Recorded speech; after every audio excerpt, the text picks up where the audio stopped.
content should they use to help drive that excitement or enthusiasm?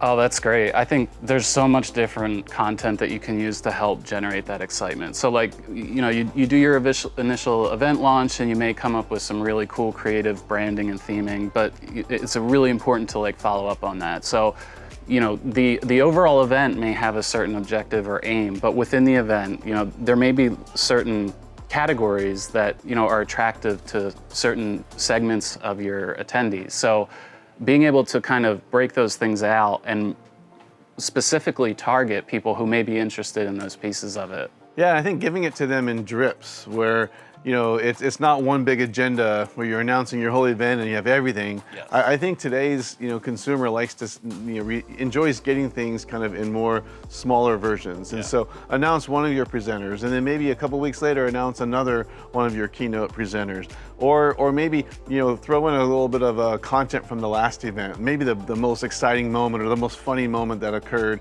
It doesn't have to be about the agenda or about exactly what the format of your future event is going to be. It can be something that happened that created excitement or enthusiasm or made people enjoy being there the last time. Show that, right, with digital content, with a little reel or a little clip or a little video, and then it allows you to keep your event in front of your audience throughout that planning phase that you have, which could be, as Rob said, it could be a couple months or it could be a year cycle, but really just continuing to give people information about your event and kind of drawing that enthusiasm over time so that they have this anticipation when they come to the event.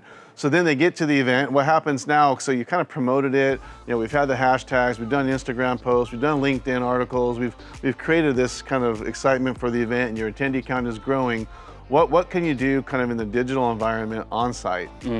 So I think this is a great time to talk about the magic of user-generated content. So if I'm an attendee and I'm excited for your event and I show up on site and you give me a way to generate content and contribute to the event in that manner, that's really exciting for most people. So, it's fun too. Oh, it is. Right? Because I often look for what you're going to say, and maybe I'll see that on the social media wall or I'll see it on my feed, and I'll be like, oh, Rob said that. Yeah. Okay, I see him right down the hallway, And I think the power of you see your colleague or your peer or someone who you respect is putting this content, and maybe it appears on a social media wall or on the general session while you're walking in, that user-generated content, but on site, afterwards, and before. If you create the excitement and you give people a reason to create this content, it's a great way to engage attendees.